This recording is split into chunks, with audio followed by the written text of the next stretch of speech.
Hello बच्चों, चलिए प्रश्न को पढ़ते हैं। सदिश आई कैप प्लस जे कैप प्लस दो के कैप तथा आई कैप प्लस दो जे कैप प्लस के कैप के समतलीय तथा सदिश आई कैप प्लस जे कैप प्लस के कैप के लंबवत सदिश जिसका परिमाण वर्गमूल 2 है।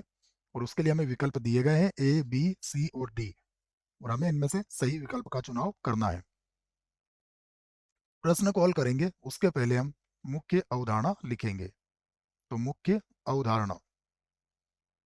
अवधारणा में हम प्रश्न को किस तरीके से हल करेंगे इस बात पर चर्चा करेंगे और इससे संबंधित सूत्रों को भी लिखेंगे। पहली बात, समतली होने की शर्त हमें याद होना चाहिए। समतलीय होने की शर्त, समतली होने की शर्त होती है यदि तीन सदिश समतली होते हैं तो सदिश ए, सदिश बी, सदिश सी, इनका जो अदिश तिर्यक गुणन होता है वो सदैव 0 के बराबर होता है।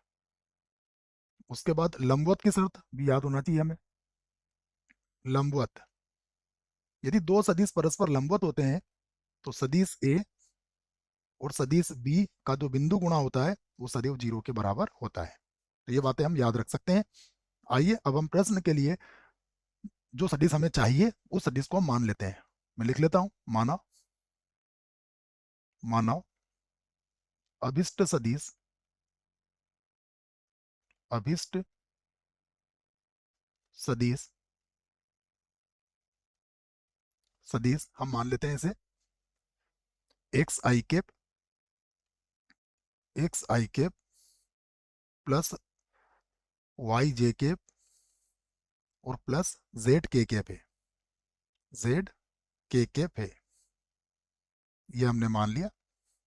तो यदि हमने इसको एक्स आई कैप वाई जे कैप प्लस जेड के कैप जेड के कैप माना है तो इसका जो परिमाण है वो किसके बराबर दिया हमें? वर्गमूल 2 के बराबर। तो इसका परिमाण क्या होगा? तो वर्गमूल एक्स का वर्ग प्लस वाई का वर्ग प्लस जेड का वर्ग, ये किसके बराबर होगा? ये 2 के बराबर होगा। वर्गमूल 2 के बराबर है ना, जैसा कि प्रश्न में कहा गया है। तो यहां से मैं कह सकता हूँ एक्स का वर्ग, वाई का वर्ग, जेड का वर्ग, ये किसके बराबर हो जाएगा? 2 के बराबर हो जाएगा। इसे हम समीकरण 1 बना लेते हैं। और अब तीनों सदिश क्या है? समतलीय है। तो हम इस बात को लिख लेते हैं। तो यदि यदि कौन कौन से सदिश है? आई जे 2 के। तो यदि आई कैप प्लस जे कैप प्लस 2 के कैप, एक सदिश तो ये दिया ना, एक बार देख लेते हैं। आई जे 2 के, फिर आई 2 जे प्लस के, उसके बाद आई कैप प्लस 2 जे कैप प्लस के कैप तथा एक्स आई कैप प्लस वाई जे कैप प्लस जेड के कैप, ये क्या है? समतलीय है। समतलीय है। तब तब क्या होगा? तब इनका जो अदिश तिर्यक गुणन होगा वो 0 के बराबर होगा। अर्थात पहले मैं ऊपर वाले को लिख लेता हूँ एक्स, किसी को भी लिख सकते हो इसमें आप, एक्स वाई जेड, ये 0 ही आएगा। उसके बाद एक, एक दो, उसके बाद एक, दो, एक, और ये किसके बराबर होगा? 0 के बराबर होगा। यहाँ से हल कर लेते हैं सारणी को पहली पंक्ति से। तो ये हो जाएगा 1 माइनस का 4 माइनस वाई, ये पंक्ति और ये कॉलम गया तो 1 माइनस 2 प्लस जेड के सीध में पंक्ति और स्तंभ को हटा दो तो ये हो जाएगा 2 माइनस 1 बराबर 0। यहाँ से मिलेगा हमें माइनस का 3x प्लस का y प्लस का z बराबर हो जाएगा यहाँ पर 0। इसे हमें समीकरण 2 बनाना पड़ेगी। उसके बाद एक और बात कही गई है, फिर से लिखेंगे हम। यदि यदि एक्स आई कैप वाई जे कैप प्लस जेड के कैप तथा तथा आई कैप जे कैप के कैप तथा आई कैप प्लस जे कैप प्लस के कैप क्या है? लंबवत है। लंबवत है। यदि लंबवत है तो क्या होगा? एक्स आई कैप,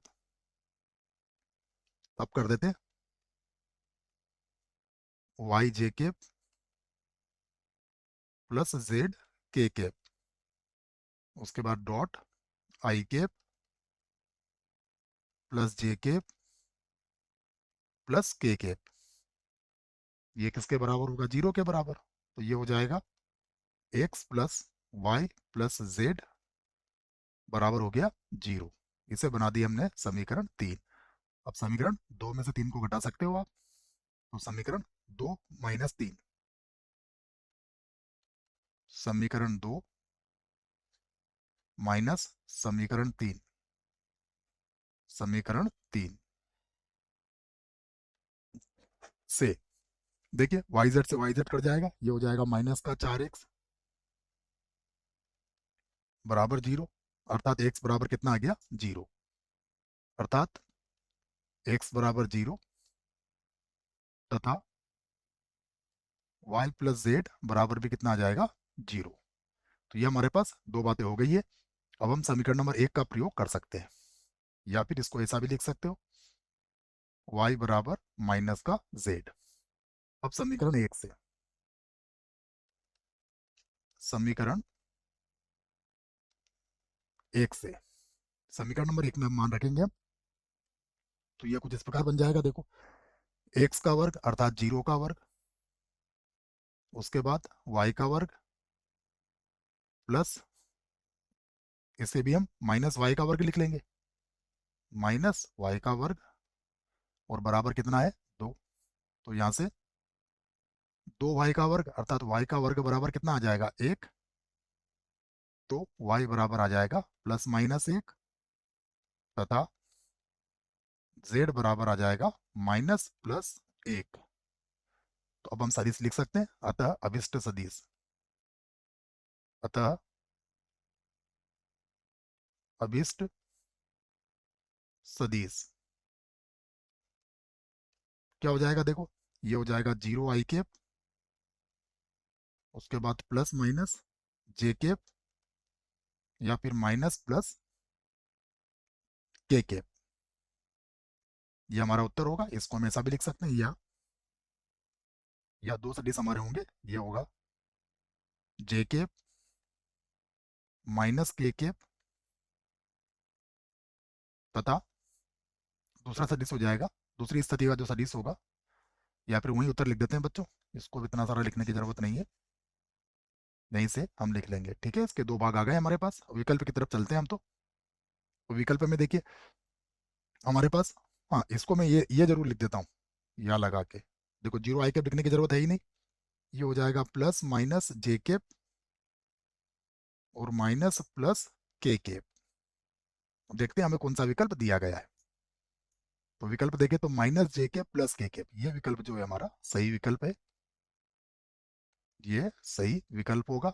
अब यहाँ तो आई है, यहाँ भी आई है, तीनों जगह आई है, जबकि हमारा आई का गुणांक 0 आ रहा है, अर्थात ये तीनों विकल्प हमारे गलत होंगे। आशा करता हूँ बच्चों प्रश्न का उत्तर अच्छे से समझ में आया होगा। धन्यवाद।